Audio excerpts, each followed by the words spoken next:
श्रीमद्भागवत महापुराण चतुर्थ स्कंध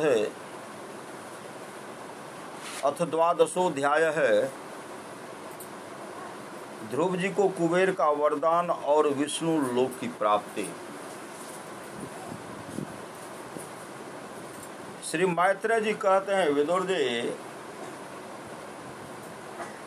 ध्रुव का क्रोध शांत हो गया है और वे यक्षों के वध से निवृत्त हो गए हैं। यह जानकर भगवान कुबेर वहां आए। उस समय यक्ष, चारण और किन्नर लोग उनकी स्तुति कर रहे थे। उन्हें देखते ही ध्रुव जी हाथ जोड़कर खड़े हो गए। तब कुबेर ने कहा, श्री कुबेर जी बोले,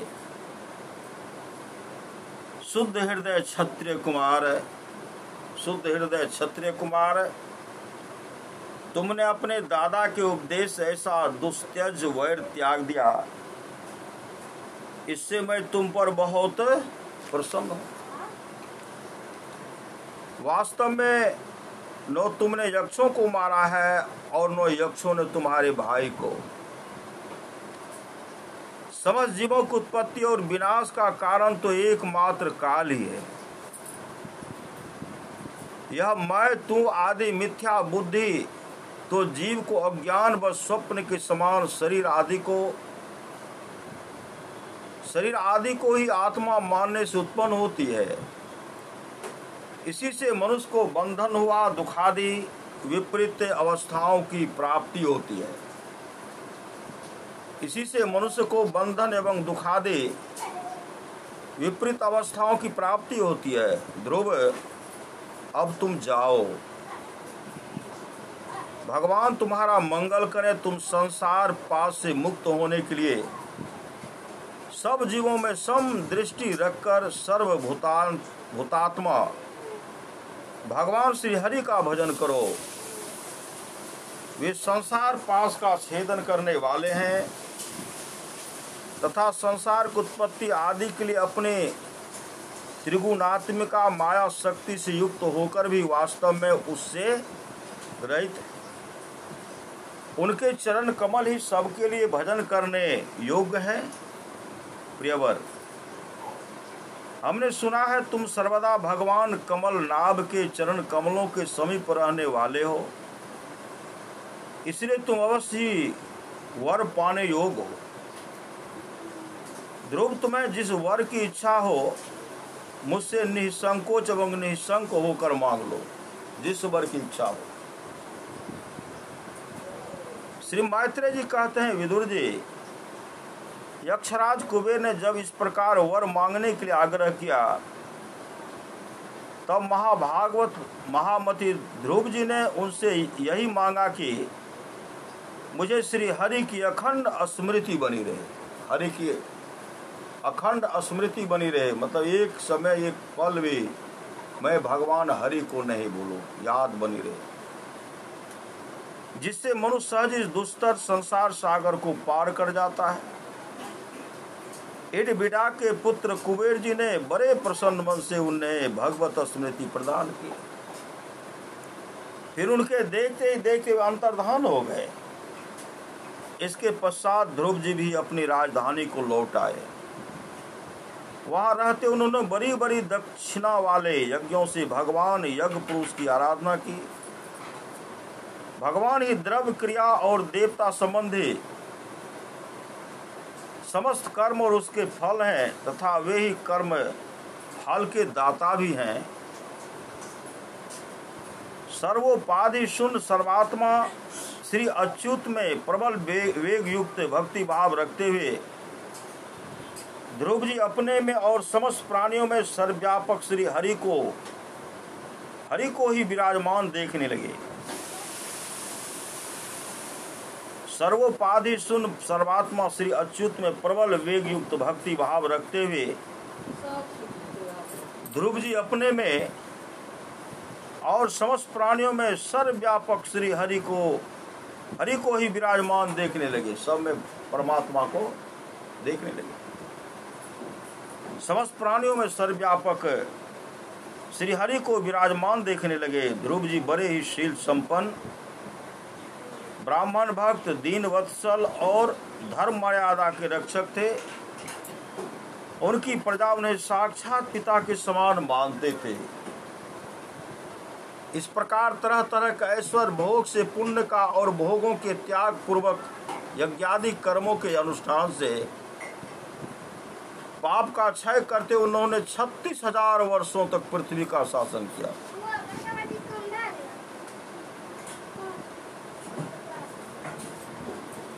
36,000 वर्षों तक पृथ्वी का शासन किया। जितेंद्रिय महात्मा ध्रुव ने इसी तरह अर्थ, धर्म और काम के संपादन में बहुत से वर्ष बिताकर अपने पुत्र उत्कल को राज सिंहासन सौंप दिया। इन संपूर्ण दृश्य प्रपंच को अविद्या रचित स्वप्न और गंधर्व नगर के समान माया से अपने में ही कल्पित मानकर और यह समझकर कि शरीर, स्त्री, पुत्र, मित्र, सेना, भरा पूरा खजाना, जनाने, महल, सुरम्य, बिहार भूमि और समुद्र पर्यंत भूमंडल का राज, ये सभी काल के गाल में पड़े हुए हैं। वे बद्रिक आश्रम को चले गए। कहाँ चले गए? बद्रिक आश्रम को चले गए ध्रुव, जबकि परमात्मा को ही प्राप्त कर, लेकिन चले गए। अपने बेटा को राज गद्दी दे दी, अपने पुत्र को सिंहासन दिए। ध्रुव हाँ, शादी किए थे, बाद में शादी करके थे। बद्रिक आश्रम को चले गए। वहां उन्होंने पवित्र जल में स्नान कर इंद्रियों को विशुद्ध शांत किया। फिर अस्थिर आसन से बैठकर प्राणायाम द्वारा वायु को वश में किया। तदंतर मन के द्वारा इंद्रियों को बाह्य विषयों से हटाकर मन को भगवान का स्थूल विराट स्वरूप में स्थिर कर दिया। उसी विराट रूप का चिंतन करते करते वे अंत में ध्याता और ध्येय के भेद से शून्य निर्विकल्प समाधि में लीन हो गए और उस अवस्था में विराट रूप का भी परित्याग कर दिया। इस प्रकार भगवान श्री हरि के प्रति निरंतर भक्ति भाव का प्रवाह चलते रहने से उनके नेत्रों में बार बार आनंद अश्रुओं की बाढ़ सी आती जाती थी। इससे उनका हृदय द्रवीभूत हो गया और शरीर में रोमांच हो आया। फिर देहाभिमान गलित हो जाने से उन्हें मैं ध्रुव हूँ इसकी स्मृति भी बनी रही।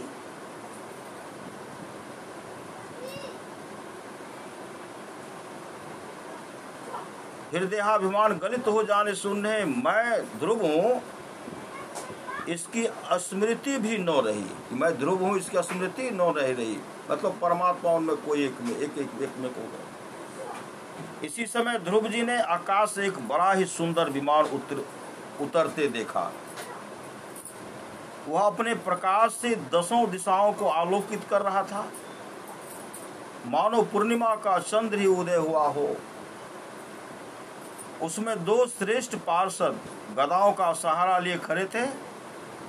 उनके 4 भुजाएं थी, सुंदर श्याम शरीर था, किशोर अवस्था थी और अरुण कमल के समान नेत्र थे। वे सुंदर वस्त्र, किरीट, हार, भुजबंध है और अति मनोहर कुंडल धारण किए हुए थे।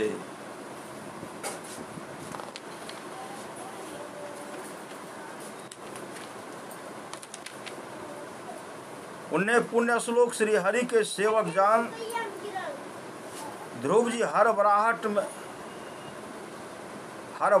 में पूजा आदि का क्रम भूल कर सहसा खड़े हो गए और ये भगवान के पार्षदों में प्रधान है। ऐसा समझकर उन्होंने श्री मधुसूदन के नामों का कीर्तन करते हुए उन्हें हाथ जोड़कर प्रणाम किया। ध्रुव जी का मन भगवान के चरण कमलों में तल्लीन हो गया और वे हाथ जोड़कर बड़ी नम्रता से सिर नीचा किए खड़े रह गए। तब श्री हरि के प्रिय पार्षद सुनंद और नंद ने उनके पास जाकर मुस्कुराते हुए कहा।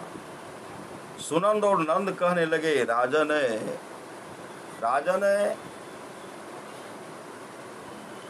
आपका कल्याण हो। आप सावधान होकर हमारी बात सुनिए, आप सावधान होकर हमारी बात सुनिए। आपने 5 वर्ष की अवस्था में ही तपस्या करके सर्वेश्वर भगवान को प्रसन्न कर लिया था। हम उन्हीं निखिल जगन नियंता सारंग पानी भगवान विष्णु के सेवक हैं और आपको भगवान के धाम में ले जाने के लिए यहाँ आए हैं। आपने अपनी भक्ति के प्रभाव से विष्णु लोक का अधिकार प्राप्त किया है, जो औरों के लिए बड़ा दुर्लभ है। परम ज्ञानी सप्तऋषि भी वहां तक नहीं पहुंच सके, वे नीचे से केवल उसे देखते रहते हैं।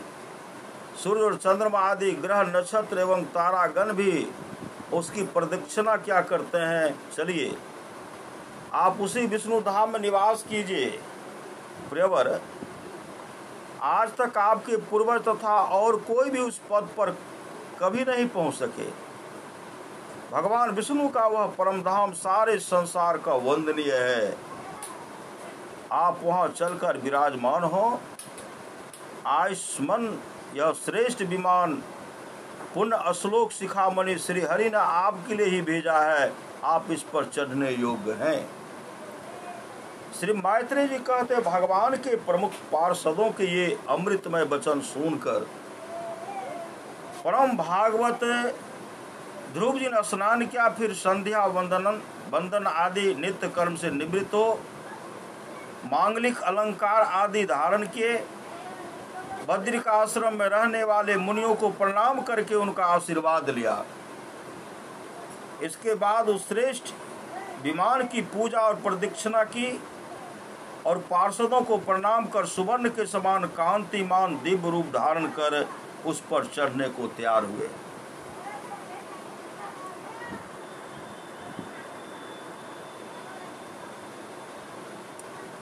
इतने में ही ध्रुव जी ने देखा कि काल मूर्तिमान होकर उनके सामने खड़ा है।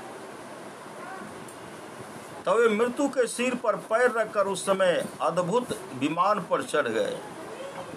उस समय आकाश में दुंदुभी, मृदंग और ढोल आदि बाजे बजने लगे। श्रेष्ठ गंधर्व गान करने लगे और फूलों की वर्षा होने लगी।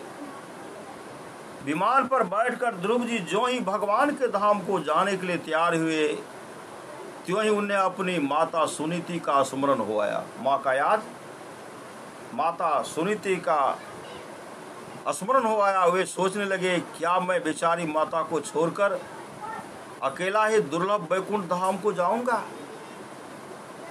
नंद और सुनंद ने ध्रुव के हृदय की बात जानकर उन्हें दिखलाया कि देवी सुनीति आगे आगे दूसरे विमान पर जा रही हैं। मतलब देवी सुनीति, आपकी माँ जो है आगे आगे दूसरे विमान पर जा रही हैं। याद दिखलाए। नंद और सुनंद ने ध्रुव के हृदय की बात जानकर उन्हें दिखलाया कि देवी सुनीति आगे आगे दूसरे विमान पर जा रही हैं। उन्होंने क्रमशः सूर्य आदि सभी ग्रह देखे। मार्ग में जहां तहां विमानों पर बैठे हुए देवता उनकी प्रशंसा करते, फूलों की वर्षा करते जाते थे। उस दिव्य विमान पर बैठकर ध्रुव जी त्रिलोकी को पार कर सप्तऋषि मंडल से भी ऊपर भगवान विष्णु के नित्य धाम में पहुंचे।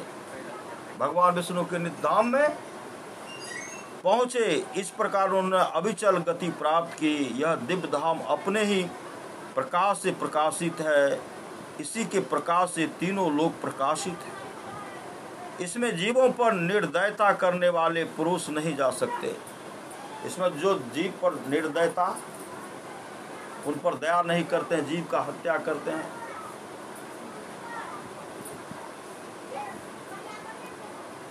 इसमें जीवों पर निर्दयता करने वाले पुरुष नहीं जा सकते। यहाँ तो उन्हीं की पहुंच होती है जो दिन रात प्राणियों के कल्याण के लिए शुभ कर्म ही करते रहते हैं। जीव के प्राणियों के हित के लिए शुभ कर्म करते रहते हैं।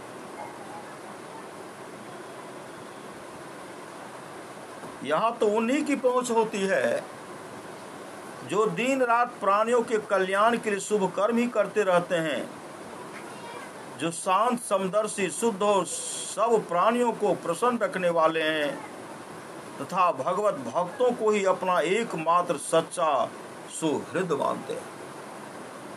ऐसे लोग सुगमता से इस भगवत धाम को प्राप्त कर लेते हैं। इस प्रकार उत्तान पाद के पुत्र भगवत परायण श्री ध्रुव जी तीनों लोकों के ऊपर उसकी निर्मल चूड़ामणि के समान विराजमान हुए। कुरुनंदन जिस प्रकार दाएं चलाने के समय खंभे के चारों ओर बैल घूमते हैं, उसी प्रकार यह गंभीर वेग वाला ज्योतिष चक्र उस अविनाशी लोक के आश्रय ही निरंतर घूमता रहता है। उसकी महिमा देखकर देवर्षि नारद ने प्रचेताओं की यज्ञशाला में बीना बजाकर ये 3 श्लोक गाए थे।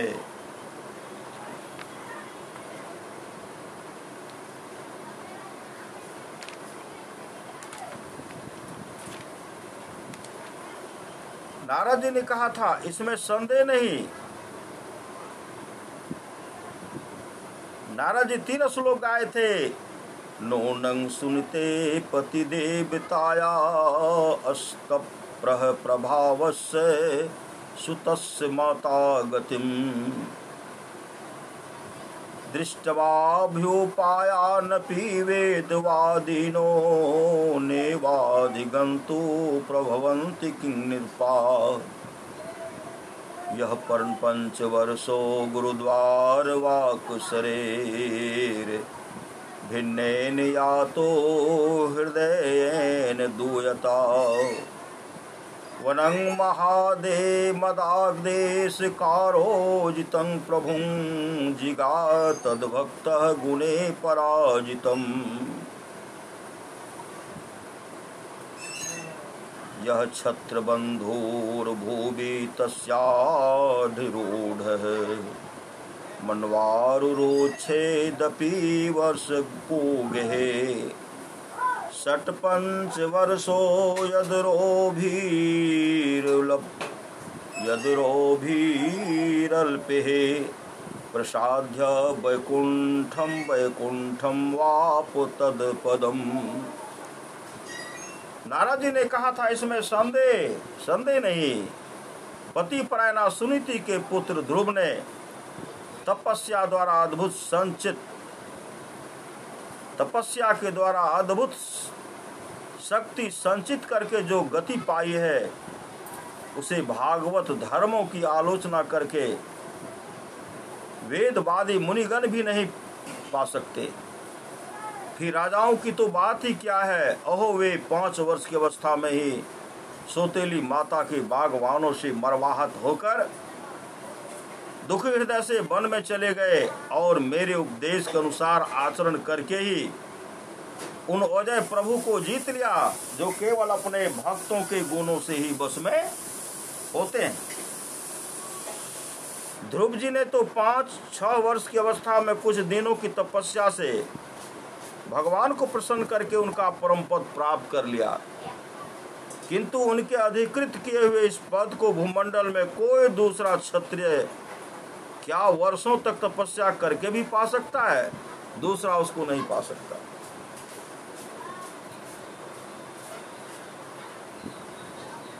श्री मैत्रेय जी कहते हैं, विदुर जी, तुमने मुझसे उदार कृति ध्रुव जी के चरित्रों के विषय में पूछा था,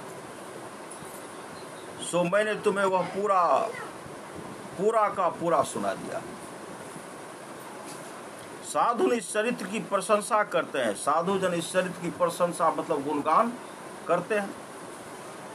यह धन, यश और आयु की वृद्धि देने वाला, परम पवित्र और अत्यंत मंगलमय है। इससे स्वर्ग और अविनाशी पद भी प्राप्त हो सकता है। यह देवत्व की प्राप्ति कराने वाला, बड़ा ही प्रशंसनीय और समस्त पापों का नाश करने वाला है। भगवत भक्त ध्रुव के इस पवित्र चरित्र को जो श्रद्धा पूर्वक बार बार सुनते हैं, भगवत भक्त ध्रुव के इस पवित्र चरित्र को जो बार बार भगवत भक्त ध्रुव के इस पवित्र चरित्र को जो श्रद्धा पूर्वक बार बार सुनते हैं, उन्हें भगवान की भक्ति प्राप्त होती है। जिससे उनके सभी दुखों का नाश हो जाता है। जो सुनते हैं उनके सभी दुखों का नाश हो जाता है। इसे श्रवण करने वाले को शिलादि गुणों की प्राप्ति होती है। जो महत्व चाहते हैं उन्हें महत्व की प्राप्ति कराने वाले स्थान मिलता है। जो तेज चाहते हैं उन्हें तेज प्राप्त होता है और मनुष्यों का मान बढ़ता है। पवित्र कृति ध्रुव जी के इस महान चरित्र का प्रातः और सायंकाल ब्राह्मण आदि द्विजातियों के समाज में एकाग्र चित्त से चिंतन करना चाहिए। प्रातः सुबह का समय, अपराह्न काल बेरिया, सुबह दोपहर के बाद का समय, प्रातः और सायंकाल ब्राह्मण आदि द्विजातियों के समाज में एकाग्र चित्त से कीर्तन करना, इनका गुणगान का कीर्तन करना चाहिए। ब्राह्मण और द्विजाति के बीच में इसका कीर्तन करना चाहिए। भगवान के पवित्र चरणों की शरण में रहने वाला जो पुरुष इसे निष्काम भाव से पूर्णिमा, अमावस्या, द्वादशी, श्रवण नक्षत्र, तिथि 6, व्यतिपात, संक्रांति अथवा रविवार के दिन श्रद्धालुओं पुरुषों को सुनाता है। कल पूर्णिमा था, आज अमावस्या, श्री सद पहिल पक्ष के नहीं, आज पहिल पक्ष है, आसीन पहिल पक्ष। भगवान के परम पवित्र चरणों की शरण में रहने वाला जो पुरुष इसे निष्काम भाव से पूर्णिमा, अमावस्या, द्वादशी, श्रवण नक्षत्र, तिथिराज, व्यतिपात, संक्रांति अथवा रविवार के दिन श्रद्धालु पुरुषों को सुनाता है। जो श्रद्धालु पुरुष है उनको सुनाता है। जो श्रद्धालु है, श्रद्धालु पुरुषों को सुनाता है, वह स्वयं अपने आत्मा में ही संतुष्ट रहने लगता है।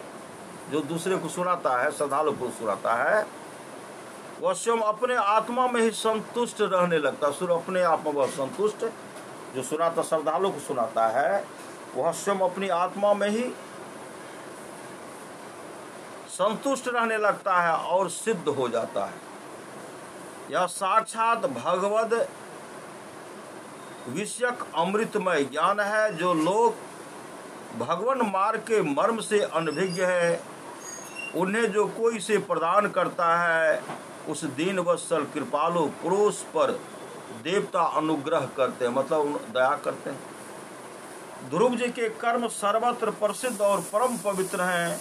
वे अपनी बाल्यावस्था में ही माता के घर और खिलौनों का मोह छोड़कर श्री विष्णु भगवान की शरण में चले गए थे। गुरुनंदन, उनका यह पवित्र चरित्र मैंने तुम्हें सुना दिया। उनका यह पवित्र चरित्र मैंने तुम्हें सुना दिया। इति श्रीमद्भागवते महापुराणे पारमहंस्यां संहितायां चतुर्थ स्कंधे ध्रुव चरितं नाम 12वाध्यायः। श्री सद्गुरु महाराज की जय। श्री सद्गुरु महाराज की जय। श्री सद्गुरु महाराज की जय।